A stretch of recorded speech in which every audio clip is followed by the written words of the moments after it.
significa de que este señor de acá, KX, es 50% del original, correcto. Vamos a ponerle un valor. La permeabilidad original es 100 milidarcis. ¿Cuánto va a ser la permeabilidad en K? 50 milidarcis, correcto. No es que sea más el doble, sino que la relación es cuán dañado se encuentra esa región con respecto a la original. Esto es para la primera curva, para esta primera curva aquí.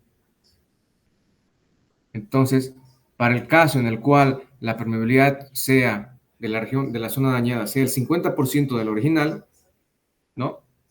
Conforme nos adentramos al reservorio, porque esto hace raya del pozo, estamos entrando dentro, es decir, mientras más nos adentramos aquí, hacia el reservorio, la productividad, ¿no?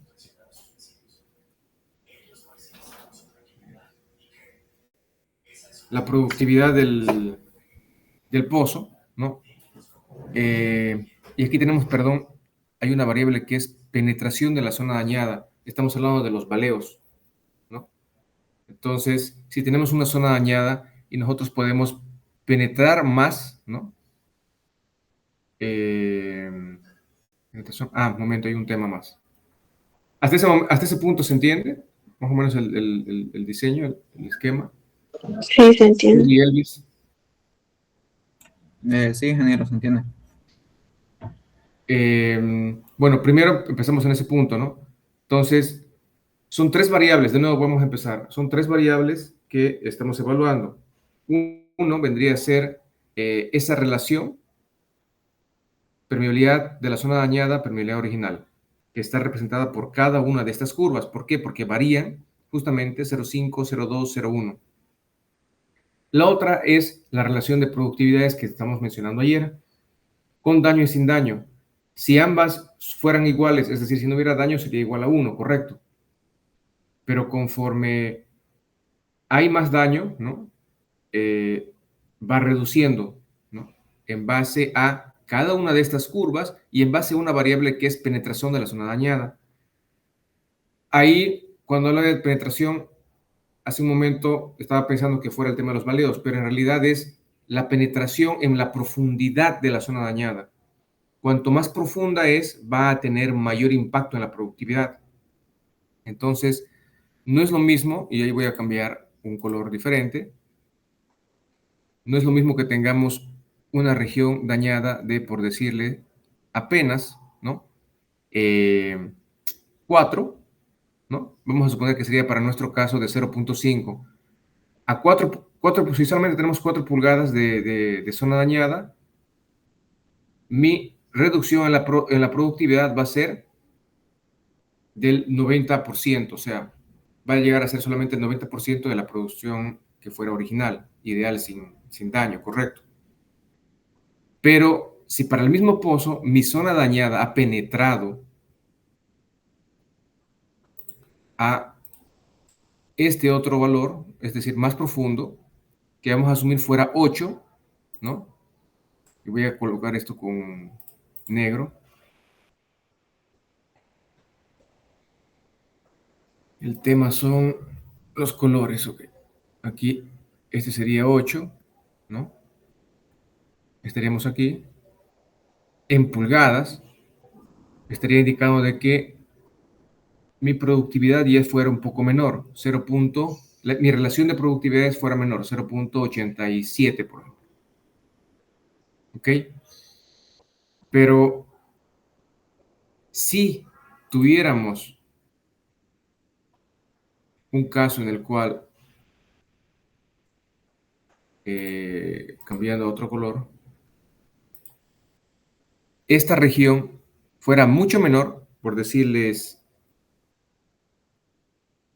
10 milidarcis, que si hacemos la relación con la original fuera el 10%, es decir, 0,1, correcto. ¿Entiende? Estaríamos hablando de esta otra curva.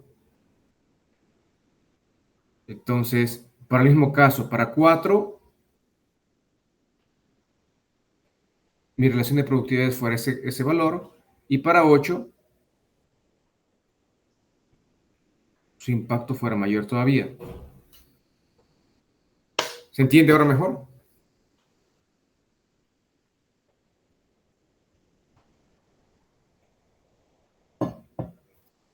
¿Qué tal, Rudy? ¿Qué más nos puede mencionar de la gráfica?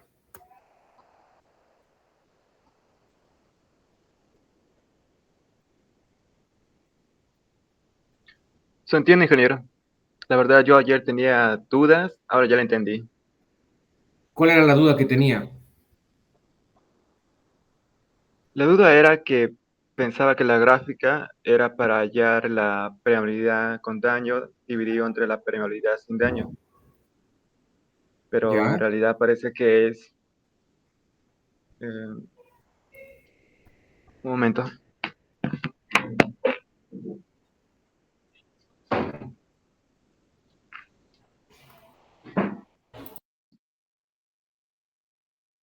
Bueno, que es diferente. Es para hallar la relación de Kx sobre K con los datos... No, perdón. Es para hallar la relación de productividad con esta gráfica. En lo otro lo hicimos con medio por ecuaciones. De hecho, no sería tanto para... Es una referencia, no es algo, ¿no?, que se utilice para hallar directamente. Imaginen de que lo que se hizo aquí es para cierta condición de reservorio, ¿no? Han reproducido este comportamiento. Supónganse que hayan hecho esto para arenisca. Si fuera para carbonato, pudiera cambiar un poco, ¿no? Más o menos. Pero la idea sería la misma. Lo que trata de mostrar es la relación que tiene la profundidad de ese daño, ¿no? La profundidad y el contraste de la permeabilidad que está siendo dañada con respecto a la original. Si es que es menor, cuántas veces menor es, ¿no? Entonces, imagínense, si yo les pregunto aquí algo que es hasta obvio, y ahí quisiera que me responda Rudy, ¿qué pasa si yo tengo una relación de permeabilidades Kx sobre K igual a 0.9? La curva, ¿dónde va a encontrarse? Va a encontrarse por aquí, va a encontrarse por aquí, va a encontrarse más arriba o tal vez por arriba. ¿Qué dice?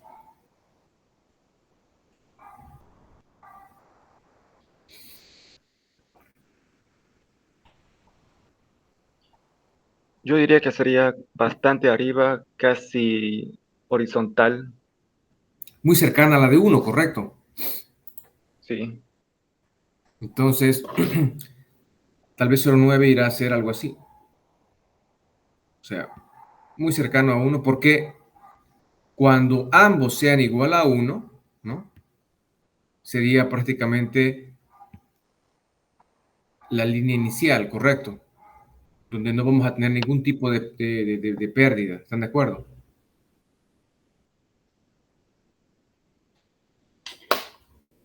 Entonces, esa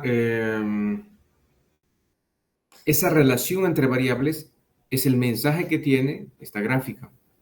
¿Está bien?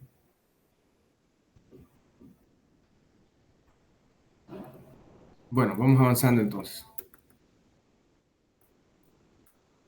Segundo, ustedes tenían que agarrar y ver un poco acerca de leer el libro William. ¿Lo encontraron? ¿Cómo fue? ¿Qué se pudo entender?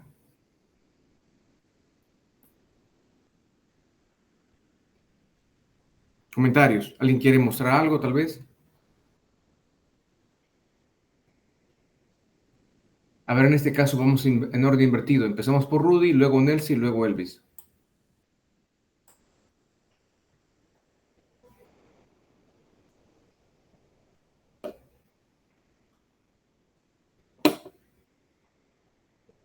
¿Qué encontraron? O sea, me interesa saber cómo interpretaron.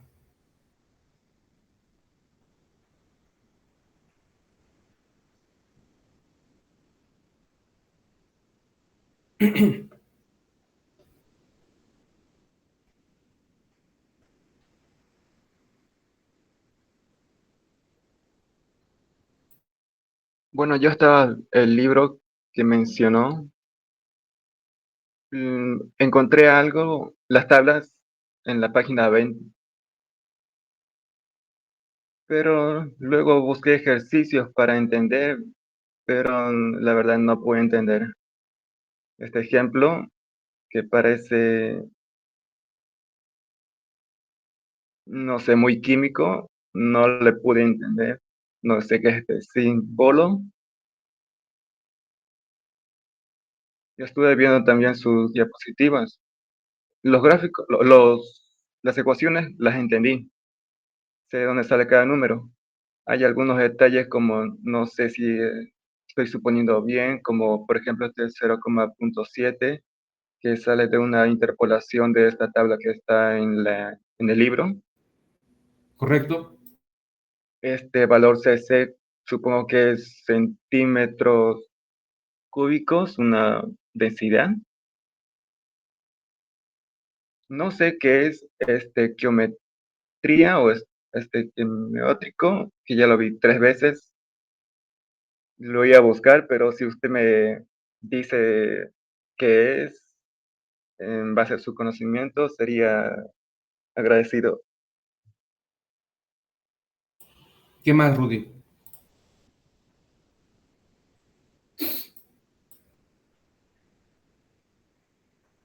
No más es me todo puedo lo que decir? pude ver. Ya, perfecto. A ver, ahora Nelsi, por favor.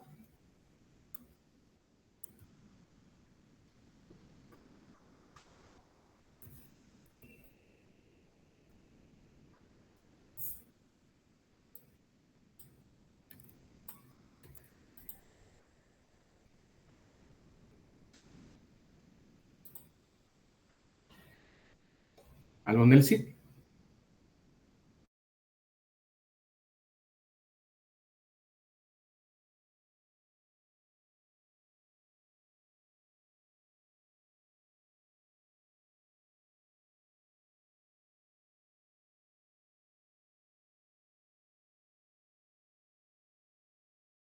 Mientras tanto, Elvis, por favor. Inge, yo sí no lo pude entender, no lo pude comprender bien que digamos, Inge. Va a disculpar por esta vez. Pero me interesa saber si, qué es lo que logró ver. ¿Puede mostrarnos? ¿Qué es lo que, qué parte vio, qué parte no entendió? O simplemente no hizo la tarea, digamos. Sí, Inge, va a disculpar. Ya, en su caso, Nelsi, por favor, me confirma también.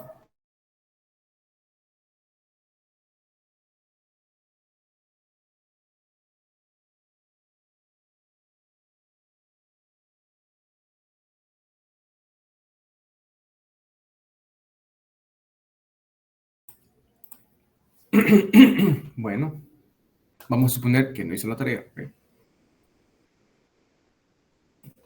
Debemos de abrir el libro.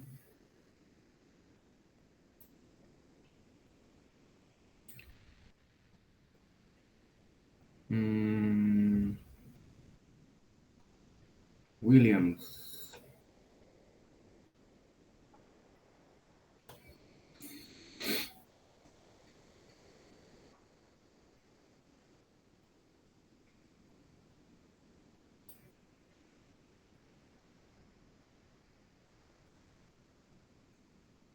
Aquí está.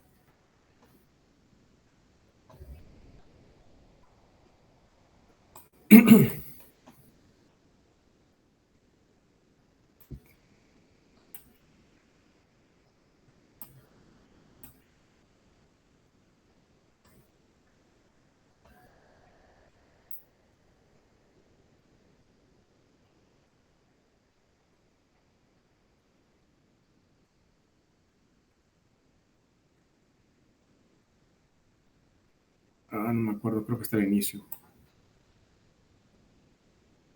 Acidation Methods. Sí, por aquí. Este es el punto. Ujú. Cuando les mencionaba de que pudieran revisar, creo que hasta la página se les da, es justamente son esta región de fórmulas que justamente había colocado en el PDF, perdón, en la PowerPoint, en la presentación. Como les había mencionado, en otros semestres les daba simplemente la tarea de que agarren y entiendan cómo se hacía y pues bueno, era parte del avance, ¿no? Algunos revisaban, algunos no. Mi objetivo era de que ustedes puedan leer y ver de interpretar los pasos que estaban mostrando. Cuando encuentran algo que es familiar, pues por supuesto, generalmente uno agarra y ve desde dónde empieza esa parte, ¿no? Y estamos observando que aquí habla de reacciones de ácido con carbonato. Inge, no se ve la pantalla. Gracias. Buen punto. Ahora sí.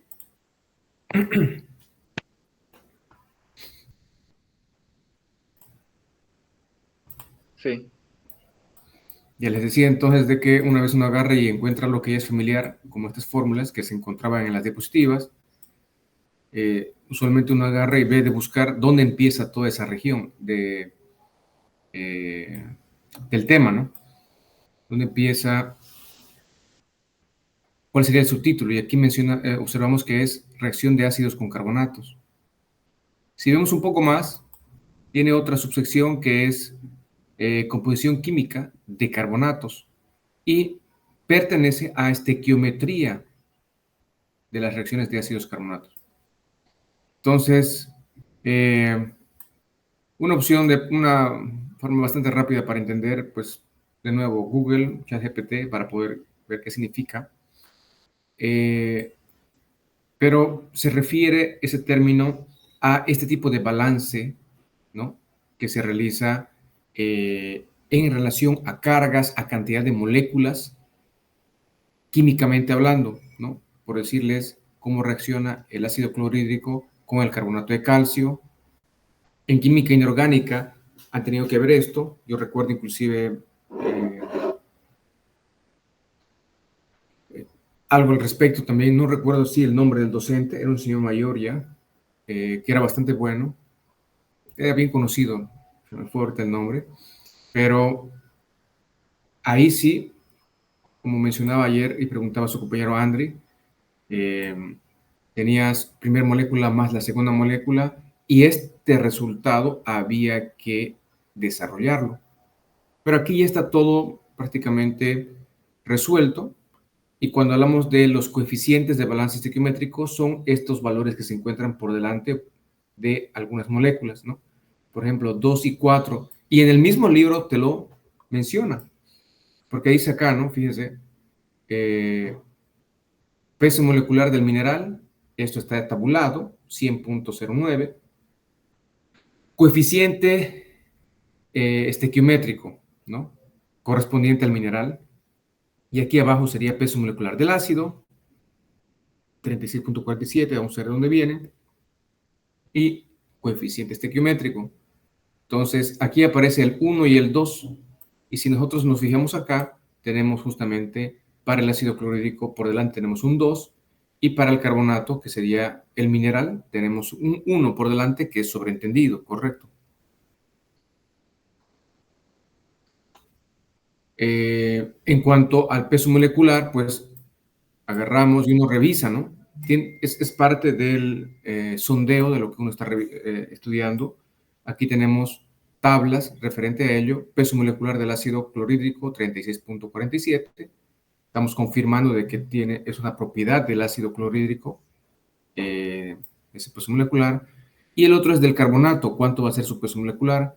Y ahí vemos un poco más adelante y encontramos de que cloruro de magnesio, carbonato de calcio, ¿no? Carbonato de calcio, peso molecular 100.09. ¿Está bien, Rudy? Sí, está bien. Ya le recordé. Ahí que...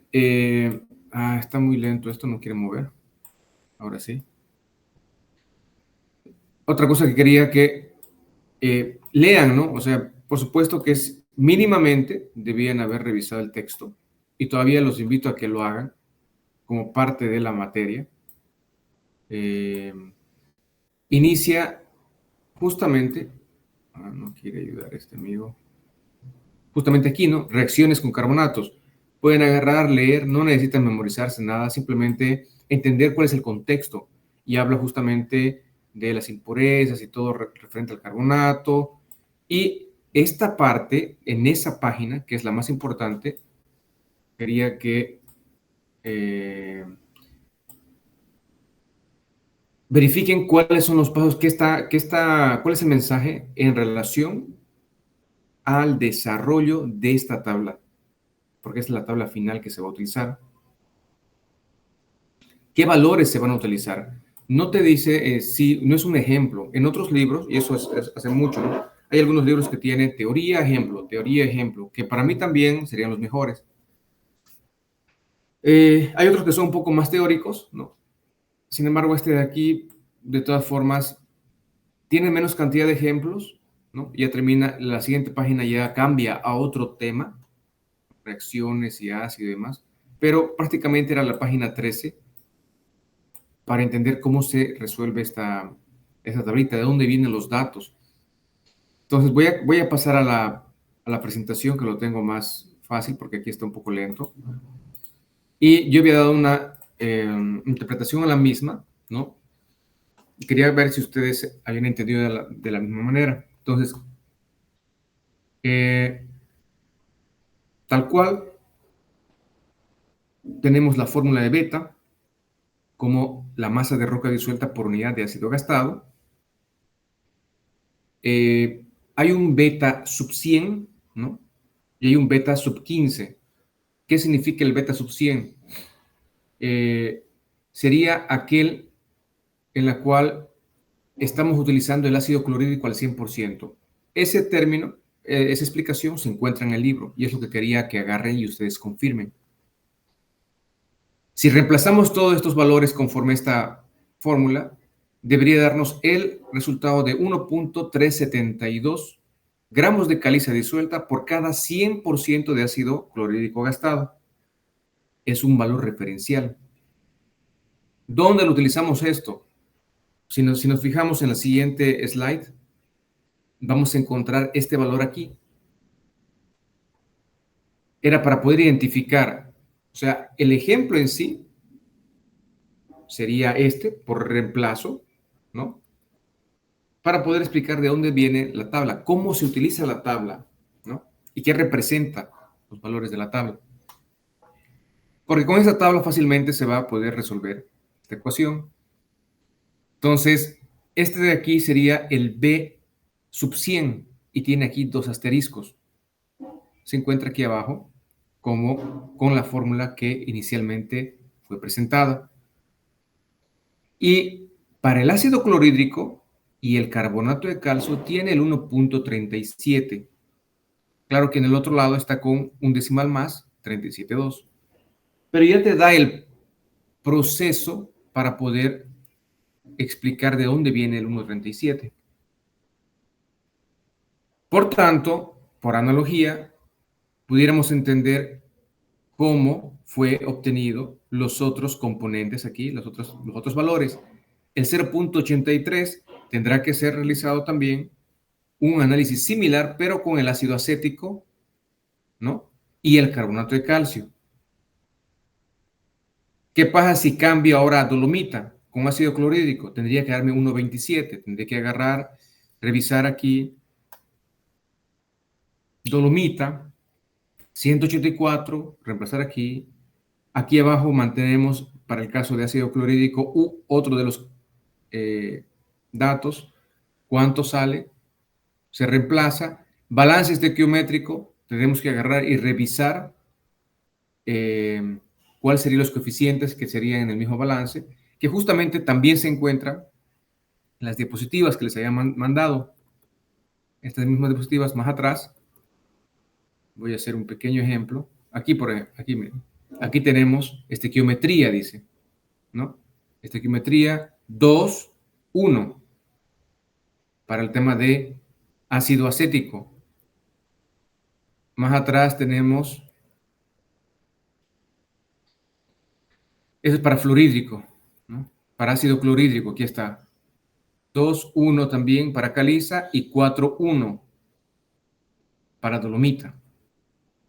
Entonces, están en las diapositivas. Estos mismos valores lo tengo de el libro de Carlos Islas. Y Carlos Islas es un libro que creo que es del año 80 o 90. Toma como referencia el libro de Williams. Entonces, deberían encontrarse en ambos libros algún momento el balance estequiométrico de estos componentes. ¿Hasta ahí estamos bien?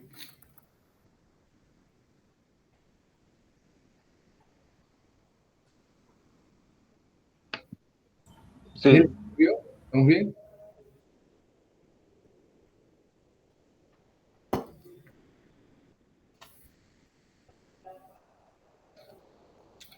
Entonces, una vez entendemos la primera columna, ¿no?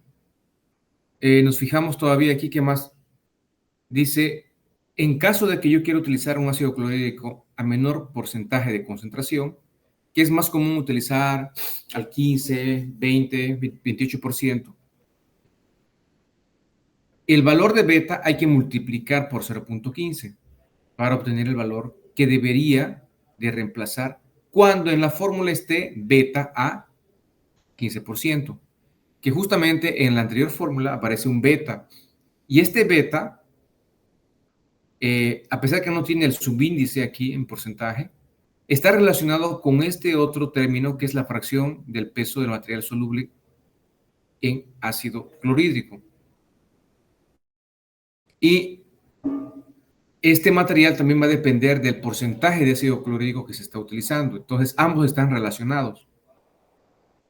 Aquí te da el ejemplo de que si fuera 15%, mi valor, que ya está tabulado, el valor de beta sub 100, multiplico por el porcentaje del ácido clorhídrico, ¿correcto? Eso por un lado. Por el otro, aquí voy a completar esta parte, ¿no? Entonces yo puedo agarrar este valor y para reemplazar aquí, dice beta al X% de ácido clorhídrico. Entonces, lo que tengo que reemplazar en esta fórmula es el resultado ya de multiplicar el valor de beta al 100% que obtengo de esta columna con el porcentaje de ácido clorhídrico que voy a utilizar. Ahí se reemplaza.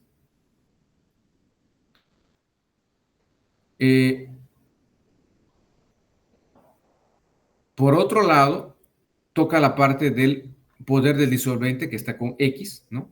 Y ese poder del disolvente, si se dan cuenta, decía en la fórmula X de ácido clorhídrico, pero en realidad sería X a cierto porcentaje de ácido clorhídrico. ¿Y a qué es igual? Si yo voy a utilizar un porcentaje al 15%, debería de reemplazar aquí el beta al 15%, ¿no? Multiplicado por la densidad del ácido clorhídrico al 15% y la densidad del carbonato de calcio, al cual se muestra también en el ejemplo en el libro.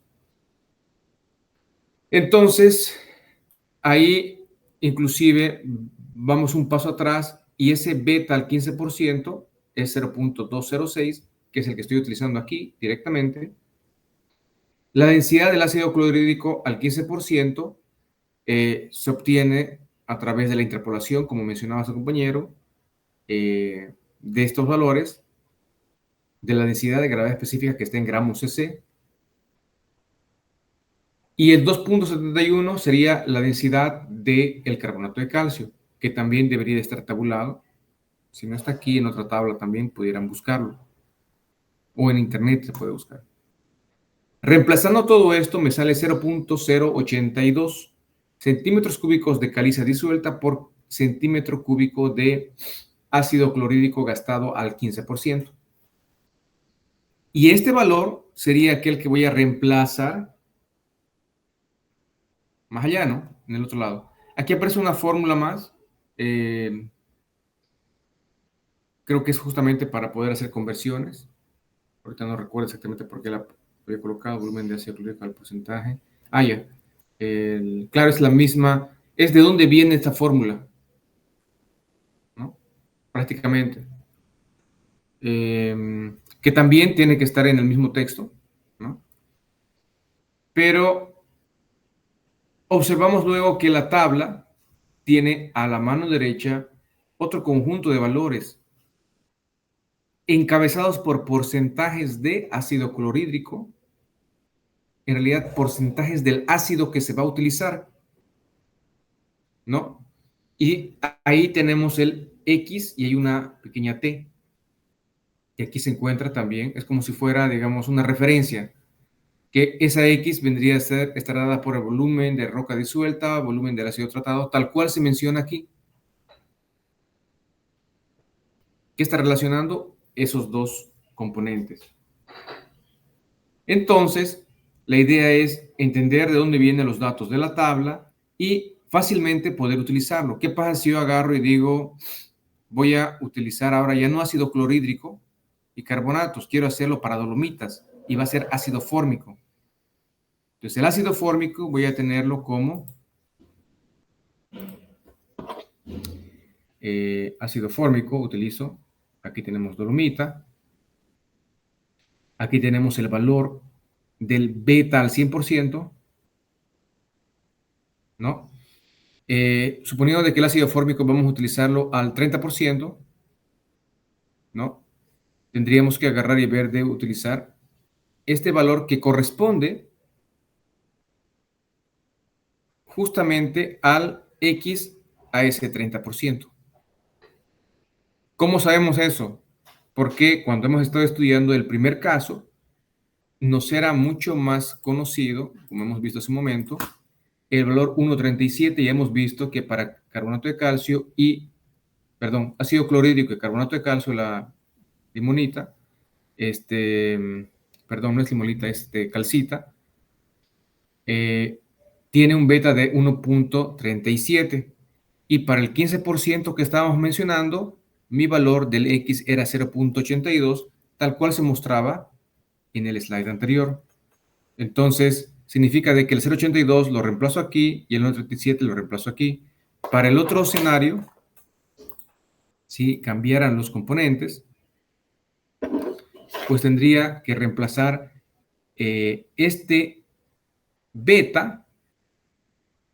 Momento, hay un tema. El 1,37 no es el que se reemplaza, perdón. Este 1,37 viene aquí, multiplicamos por el porcentaje y este resultado es el que se reemplaza en este punto. Por tanto, lo mismo para el otro caso, el ácido fórmico va a ser va a tener un valor beta de 1. Si multiplicamos, ¿no? Para un beta al 30%, que es el que estamos utilizando como ácido, va a ser igual a 1 por 0,3, ¿correcto? Que nos va a dar justamente 0,3.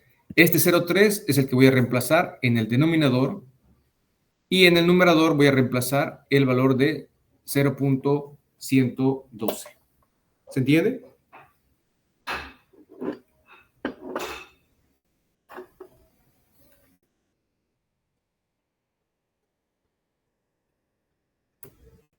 ¿Consultas?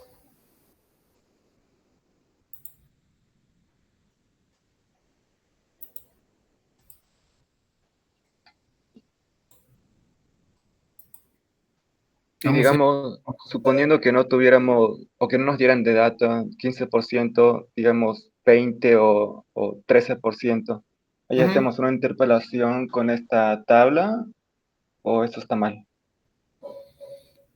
No entendí la última parte. ¿Qué dijo? ¿Hacemos la relación con esta tabla, dijo? Una interpolación, como en la densidad. Buen punto. Si estuviera en medio, sí, digamos, si tuviéramos fuera 20%, sí. O en última, como sabemos el proceso, pudiéramos ver de reemplazar, ¿no? Interpolar aquí la gravedad específica para poder llegar al porcentaje de ácido clorhídrico que corresponde. Digamos, si fuera 20% sería 1,0980, sería más exacto todavía. Reemplazar aquí, tener nuestro propio valor de X, ¿no? Para poder realizar esto. ¿Está bien? Bien. Porque ya supiéramos el proceso, ¿sí o no? ¿Qué más? ¿Los demás estamos de acuerdo? ¿Algún comentario? Elvis, Nelcy. ¿Se entiende, Inge? Sí, Ya. Fíjense que esa tabla, yo prefiero la tabla de William porque es mucho más completa, ¿no? Que esta otra tabla que tiene Carlos Islas. Prácticamente la idea es la misma, ¿no? Te dice el gramo, la densidad de la roca caliza, de la dolomita, sus componentes, las fórmulas de los ácidos que se van a utilizar, los porcentajes del ácido. El problema es que aquí no te da el valor de beta. En cambio, aquí sí te los da. Los otros valores están correctos. Prácticamente los ha copiado de aquí. Pero si tengo la referencia original, pues mejor utilizo esta que es más completa. ¿De acuerdo? ¿Algún comentario? ¿Estamos de acuerdo? ¿Algún comentario más? ¿Se entiende, no? Entonces estamos avanzando bien. Esto correspondía al tema del preflujo. Para cuando hablamos del flujo principal del tratamiento, la recomendación conforme al libro de Carlos Islas es utilizar 3% como máximo de ácido fluorhídrico y un 12% de ácido clorhídrico como si fuera una mezcla entre ambos, ¿no? El volumen requerido por estadística debería estar entre 125 a 200 galones por cada pie de espesor. Entonces, esos valores pudiera multiplicar por cada pie de espesor que tenga en el pozo, ¿no? Esa información nos da como referencia Carlos Islas. Más adelante hay algún ejemplo. Y para el postflujo, el volumen que se va a inyectar por detrás, él sugiere que se utilice cloruro de amonio, ácido clorhídrico al 10%, tal vez fluidos oleosos y nitrógeno, ¿no? Para pozos con gas, este último. Si es necesario poner algunos solventes mutuales, entre 2 al 50%. Te da, digamos, una recomendación, ¿no? Para poder enviar y limpiar la zona que ha sido diluida, ¿no? En cuanto al volumen, debería estar entre 50 galones por pie y 1.5 veces el fluido de estimulación. El fluido de estimulación sería el anterior. Si yo tengo aquí, he calculado, por decir un valor, 9.000 galones, habría que multiplicar por 1.5 veces como un límite máximo ese valor. Fíjense que aquí nos dan rangos. Y cuando son rangos, pudiéramos tal vez utilizar un valor intermedio, pero de nuevo, un poco más adelante les voy a mostrar que son valores referenciales. ¿Qué más? Para areniscas, como dijimos, ahí están el tema de los... aquí aparecen el diseño por pasos, al igual que en la estimulación matricial no reactiva. ¿Se acuerdan que habían pasos, no? Paso 1, tipo de daño. Paso 2, el fluido. Paso 3, estaban ya calificados, el caudal, la presión. De la misma forma, aquí hay pasos para este otro tipo de estimulación matricial. Entonces, el paso 1 va a ser la selección de fluidos, dependiendo de los estudios que anteriormente, bueno, justamente ayer nos saltamos, podemos volver a los mismos. ¿Qué más? Selección de fluidos de tratamiento. Entonces, ¿cuáles serían los fluidos que vamos a utilizar? Sabemos que para arenisca hay que tener prelavado, fluido de estimulación principal y desplazamiento, ¿no? ¿Cuáles fluidos vamos a utilizar? Dijimos que para prelavado, dependiendo de las tablas, un poco más atrás, demasiado más atrás. Aquí está.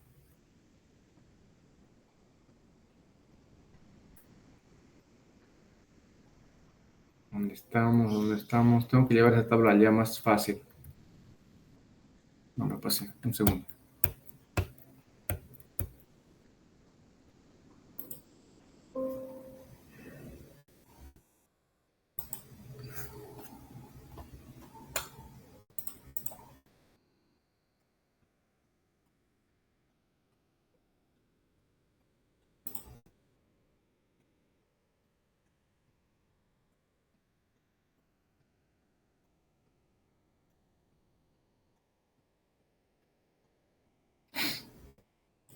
Esta de acá.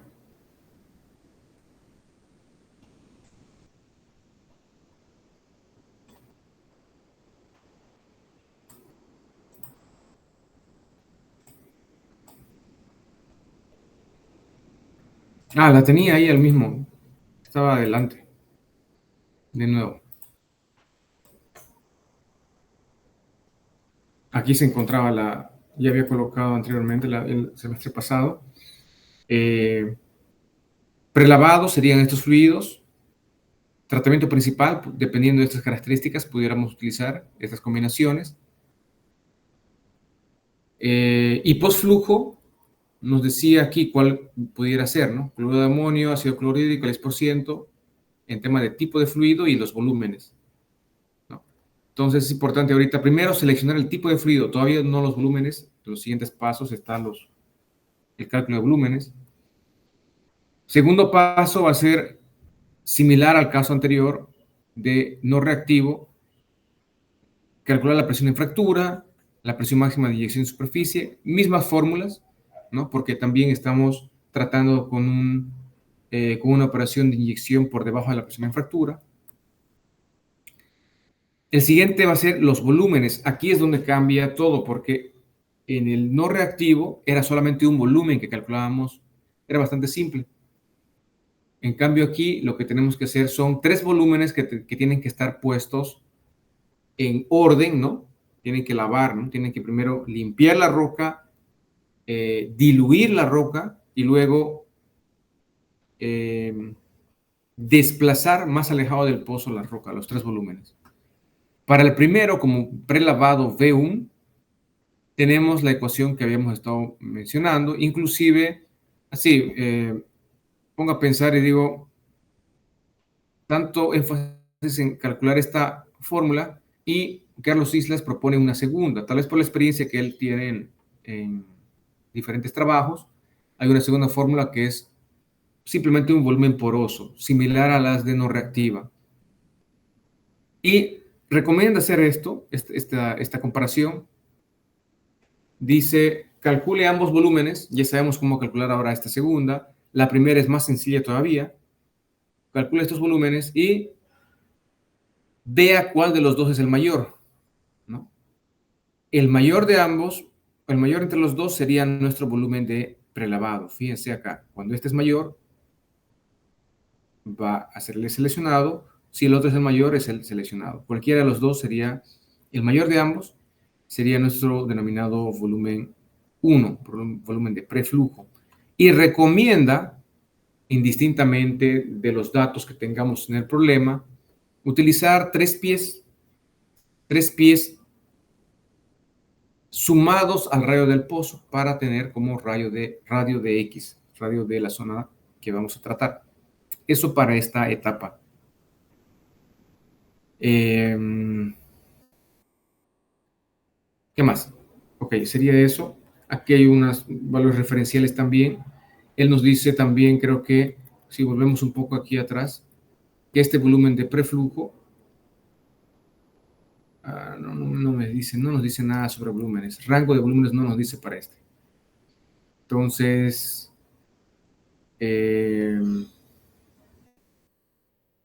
claro, mantenemos el mayor entre ambos. Paso 1. Paso 2 es el volumen del ácido. Bueno, ahí algunos autores, como ustedes han visto, vamos a ir un poco más atrás, para el volumen de estimulación o de tratamiento, él da un dato de 125 a 200 galones por pie. Por practicidad, uno pudiera agarrar, si quiere, 150, ¿no? 180 galones por pie y listo, no es más para el tema de volumen.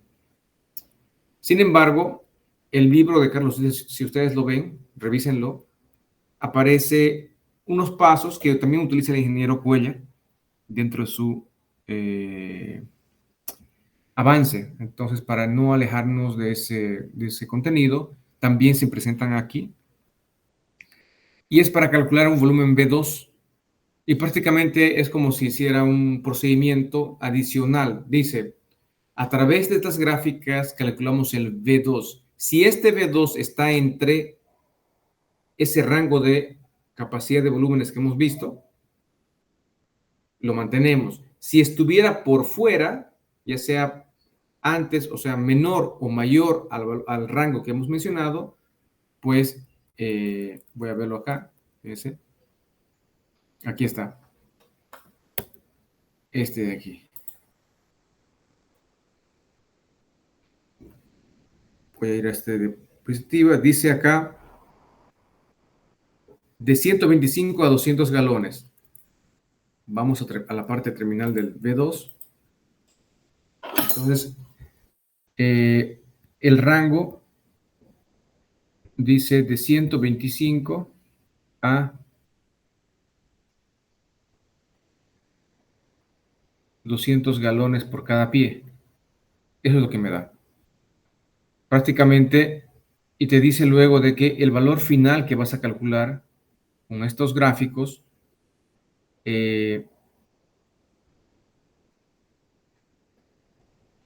si lo manifestamos en galones por pie,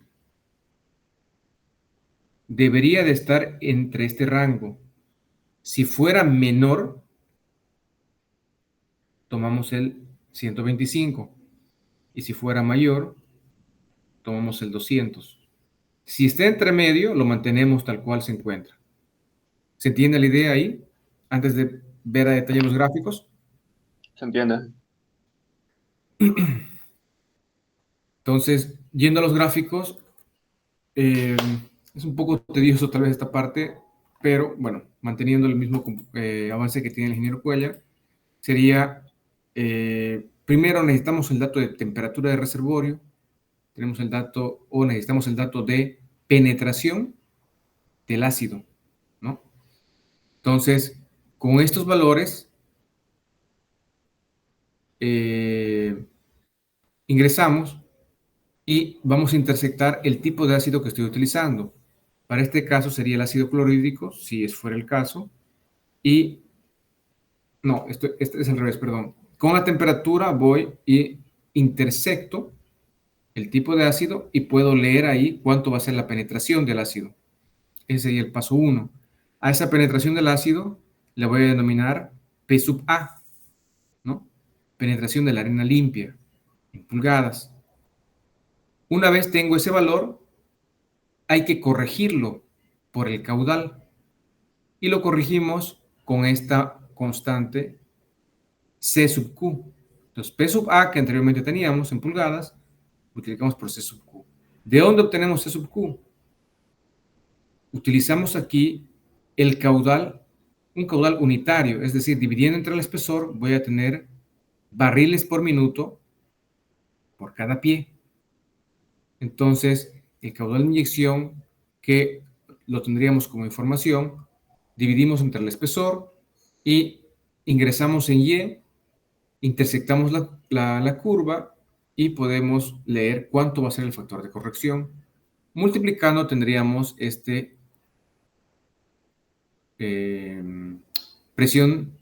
penetración corregida por el caudal.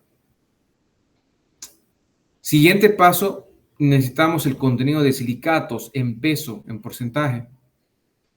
Ahí agarramos y también tendría que ser un dato del problema para poder intersectar la temperatura del reservorio y luego obtener otro segundo factor de corrección que sería por contenido de silicatos. Entonces, nuestra fórmula quedaría ya PAQS, el anterior valor anteriormente calculado, multiplicado por este factor de corrección, tendríamos como una penetración corregida por caudal y por silicatos. Y finalmente, ese valor, ¿no?, de corrección, penetración con corrección, sumamos al radio del pozo y vamos a tener nuestra profundidad de la zona que estamos tratando con el ácido principal. Elevamos al cuadrado, restamos el radio del pozo mismo al cuadrado y vamos a tener un radio efectivo de penetración.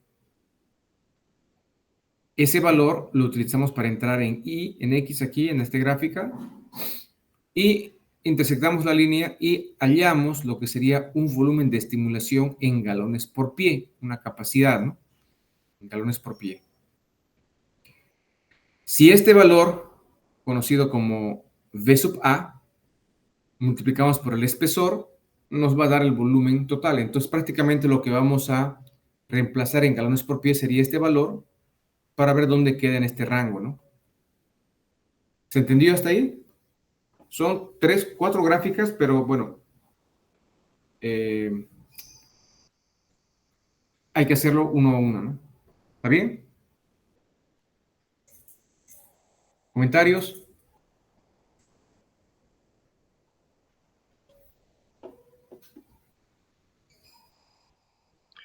Una pregunta, Inge.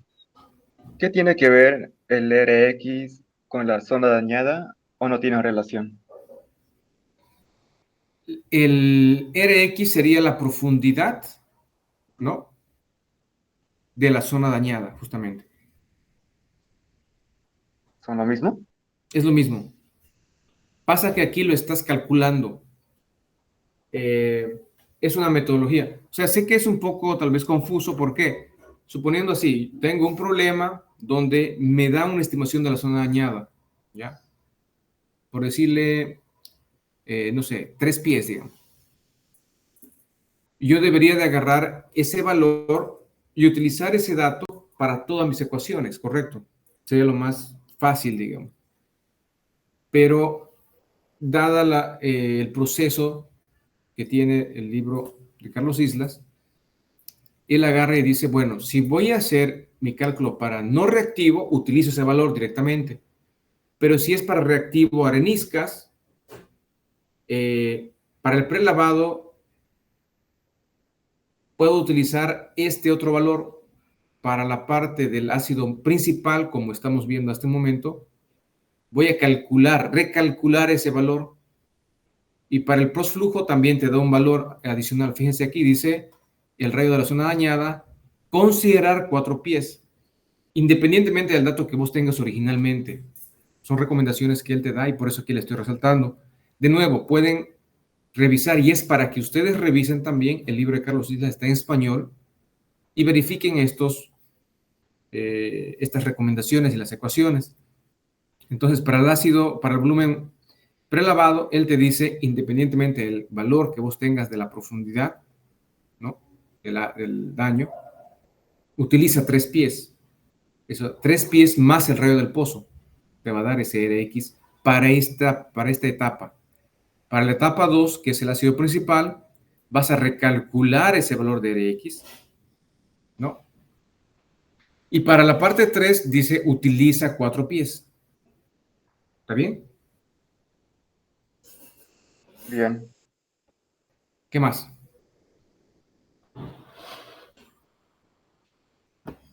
O sea, sí, para mí, o sea, si tuviera que yo elegir, digamos, elegir otro método, hay otros libros de referencia que son mucho más prácticos. Te dice, ok,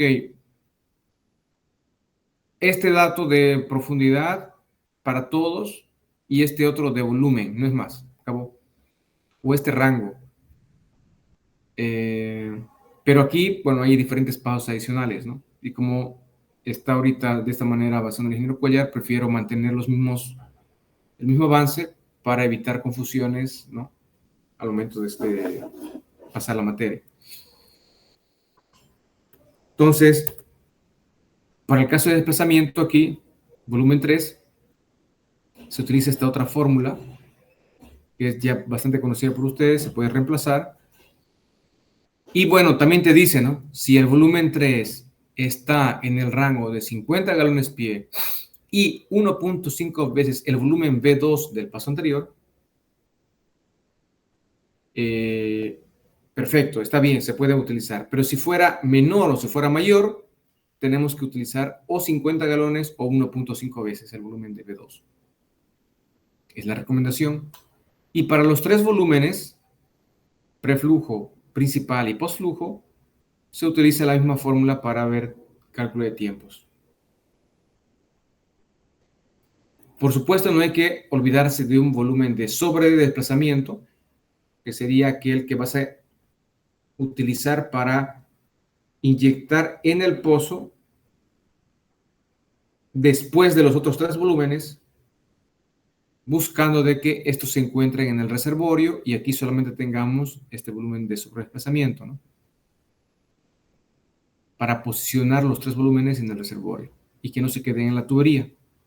¿Ok? El 4 es lo que conocemos y en el 5 solamente son los mismos pasos también del anterior, pero te dice que requiere de tiempos de cierre tal vez hasta 18 horas, digamos. Menos tiempo que el anterior, ¿no? ¿Comentarios? ¿Estamos bien?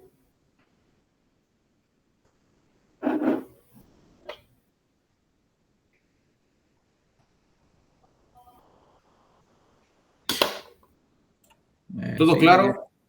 todo claro. ¿Qué horas son? Creo que podemos completar el tema con esto último, que es, a veces lo he dejado para una clase más, pero no tiene sentido. El siguiente es calizas, y calizas es tan sencillo, que por eso les digo que de una vez avancemos.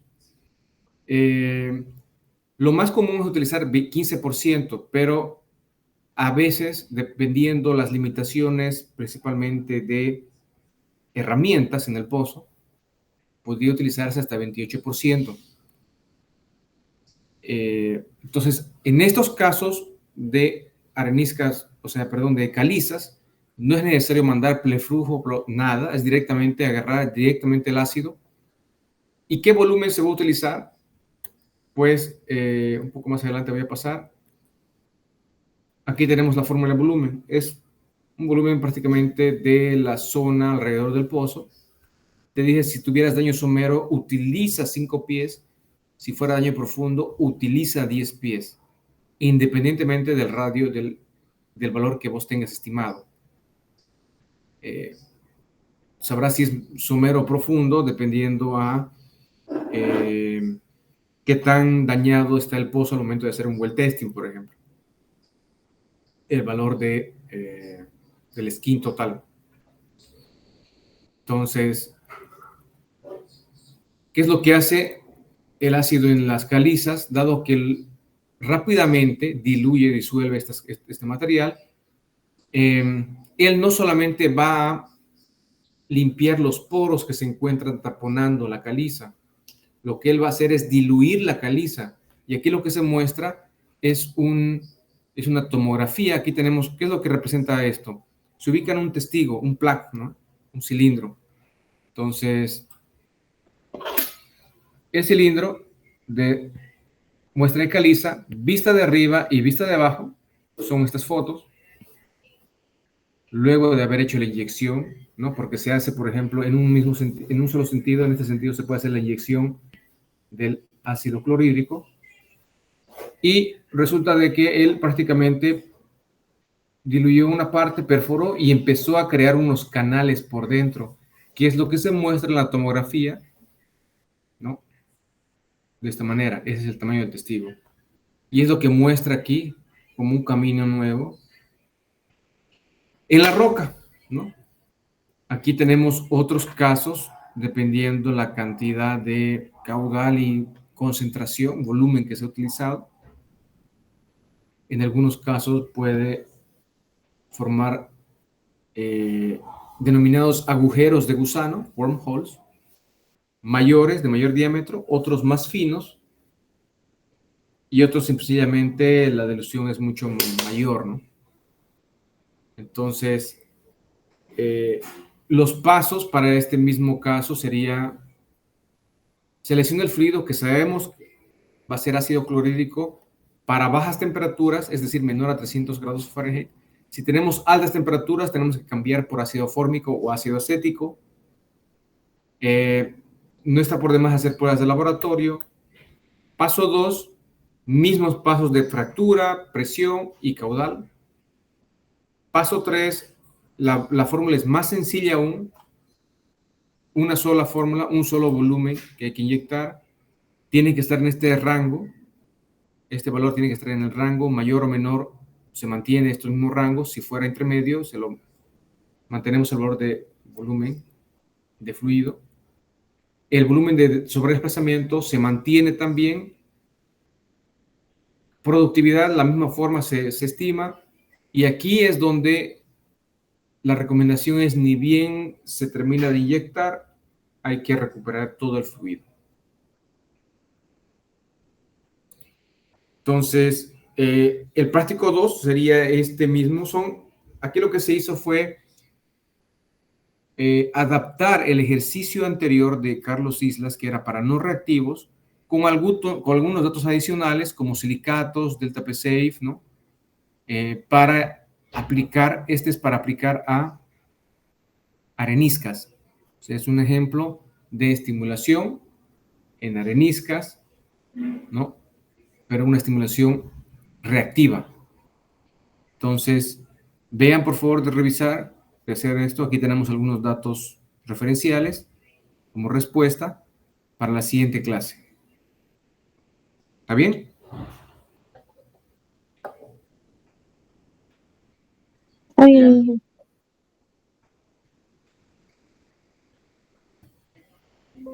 ¿Algún comentario más?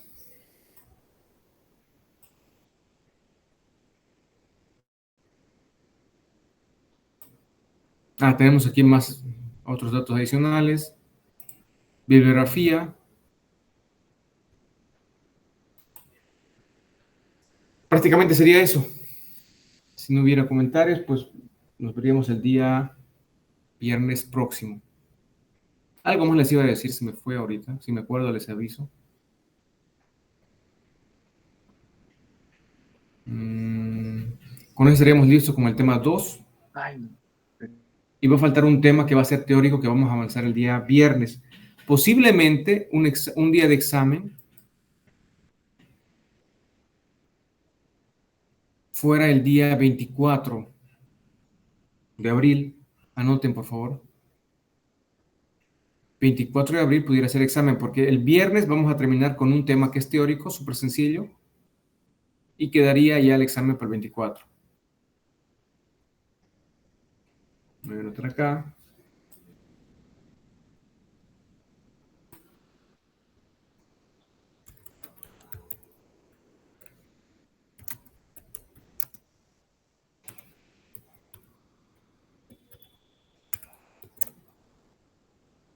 ¿Estamos de acuerdo?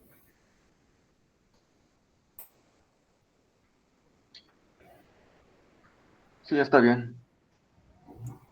Ya.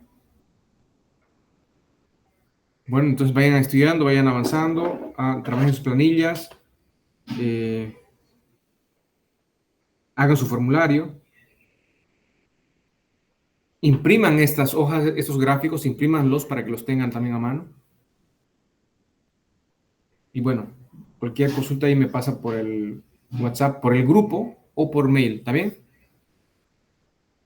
Bien. Muchas gracias entonces. Está bien, Inge. Hasta luego.